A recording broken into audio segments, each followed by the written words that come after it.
Since it's the 4th of May, I want to share with you one of my favorite Star Wars games of all time. A classic from the PlayStation 2 era. Star Wars Bounty Hunter.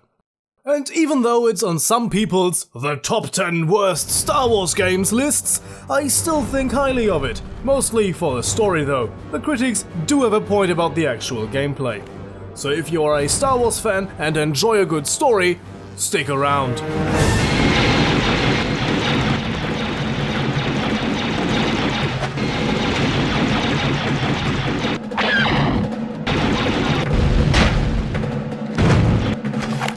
I had some gameplay footage sitting on a hard drive for almost a year, and today I finally have an opportunity to use it.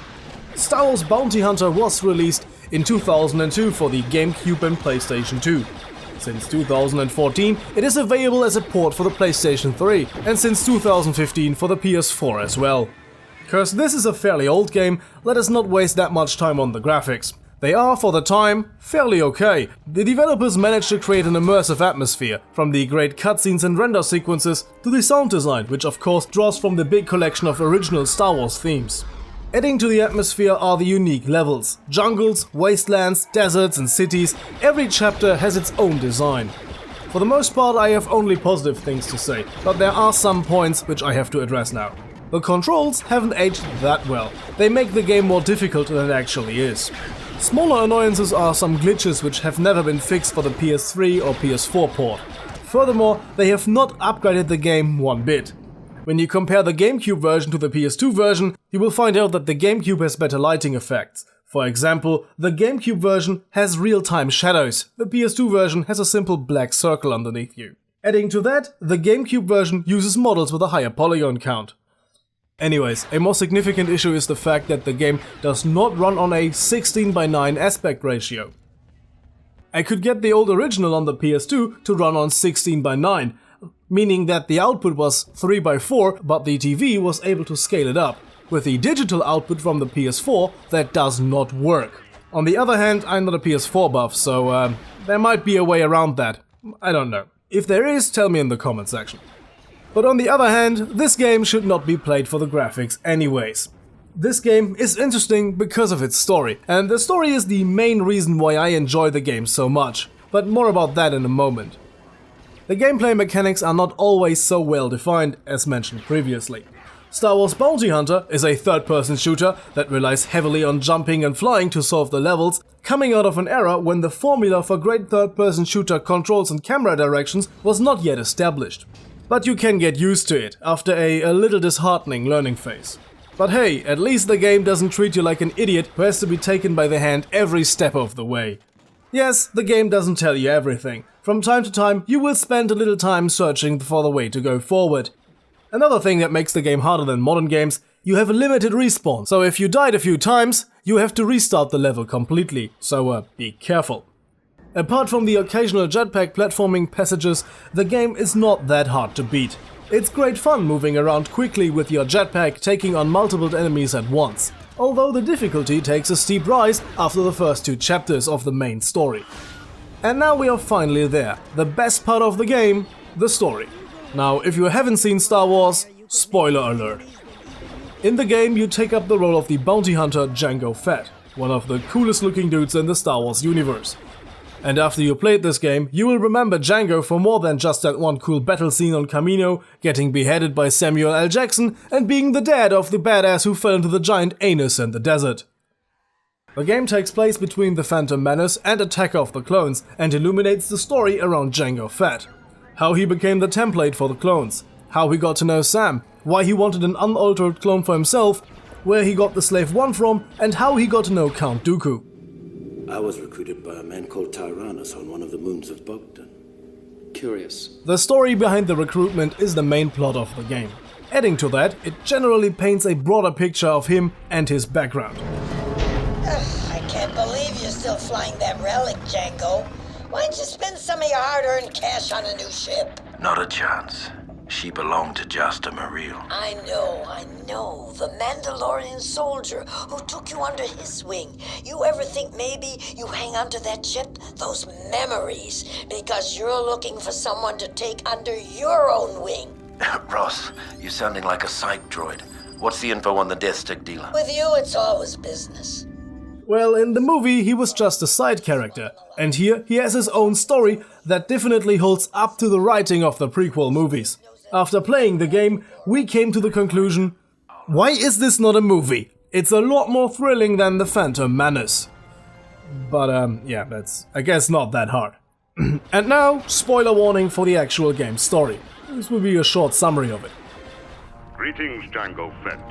I am Tyrannus. I have a proposition for you. You are one of a select few chosen to participate in a special hunt. Count Dooku, aka Darth Tyrannus, sends out several messages to bounty hunters all over the galaxy, stating that he has put a bounty on the head of his former student Komarivosa, now the leader of some kind of cult of Force-sensitive beings, the so-called Bando Gora. For the most part, the game revolves around tracking down her exact location. Jango's search brings him to Coruscant, Tatooine and Malastare, and several other places. Jango shoots his way through a senator's penthouse, tracks down death stick dealers, breaks into a prison, and breaks out with a brand new ship, and feeds Gardulla the Hutt to her own fucking crate dragon. Oh well, I guess scrap the last part, that's now Star Wars Legends. She is still alive in the Clone Wars series, which is the new canon, I guess. But besides the overarching main plot, there is also a rivalry between Jango and his nemesis, Montross, who seems to be always one step ahead. You're late, Fett. Montross. It's been a long time, Jango. Not long enough. If you're here to question this gangster, I'm afraid he doesn't have much more to say. He just froze up on me. Once again, it looks like we're after the same thing.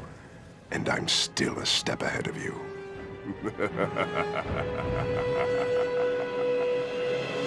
Well, anyways, you as Jango track down Komarivosa in the end, then proceed to kill her and her followers. Count Dooku, aka Tyrannus, appears and proposes a deal far more lucrative than the bounty on Vosa's head. But I guess you know the story from there on. Which will it be, bounty hunter? Dead or alive? He is here.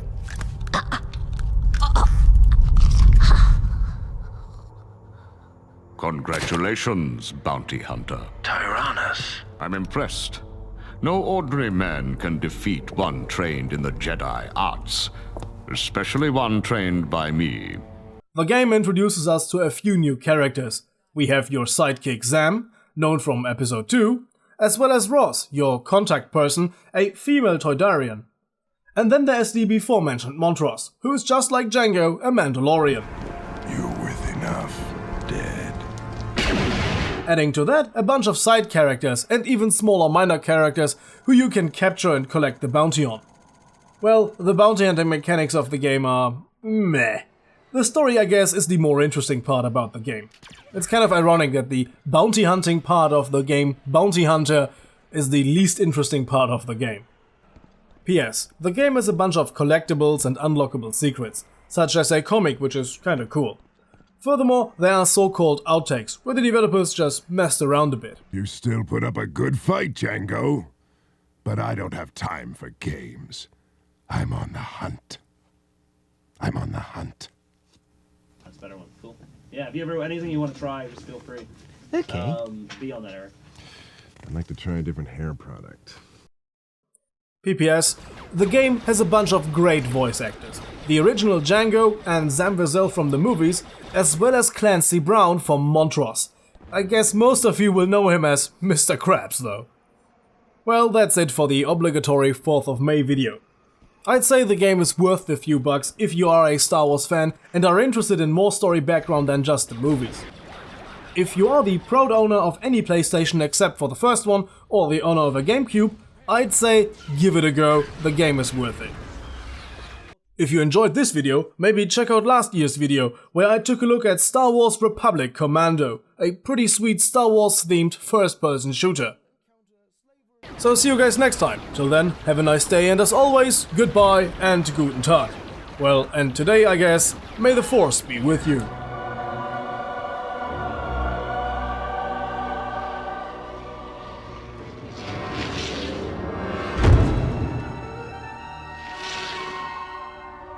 be a sour bitch.